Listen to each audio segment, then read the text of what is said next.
In the 1930s and 40s, we had women who were telephone operators who literally jacked into a booth circuit system phone lines to connect calls, literally physically used to jack in phone lines to connect calls. This is where we got the term and phrase making connections.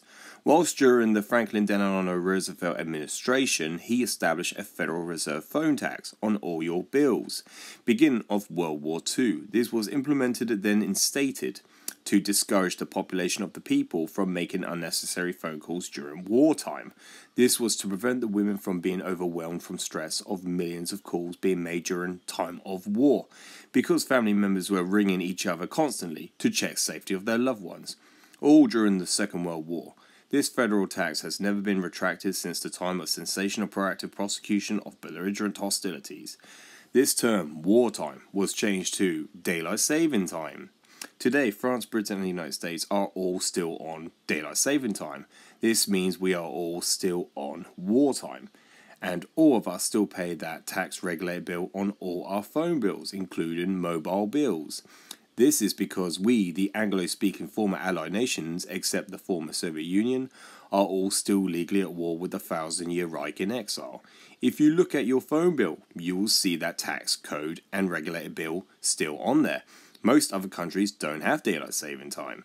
No one wants daylight saving time, but you are a former Allied nation, you are all still paying a wartime tax on all your phone bills.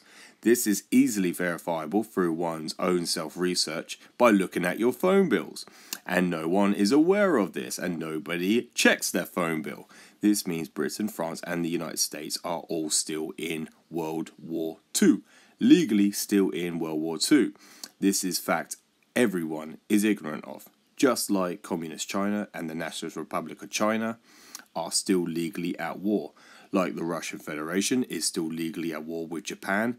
In 1945, no peace deal was ever signed by any government diplomat from the National Socialistische Deutsche Arbeiterpartei or German Workers' Party. You can look up that yourselves.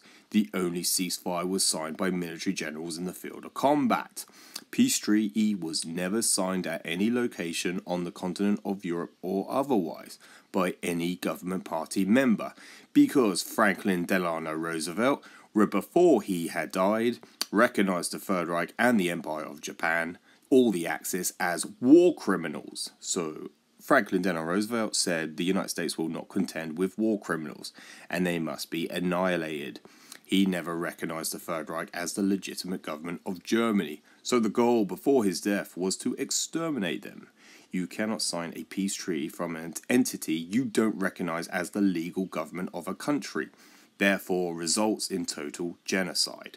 All of this said before Franklin Delano Roosevelt before his death on the 12th of April 1945, before Adolf Hitler had passed, before Truman came to office.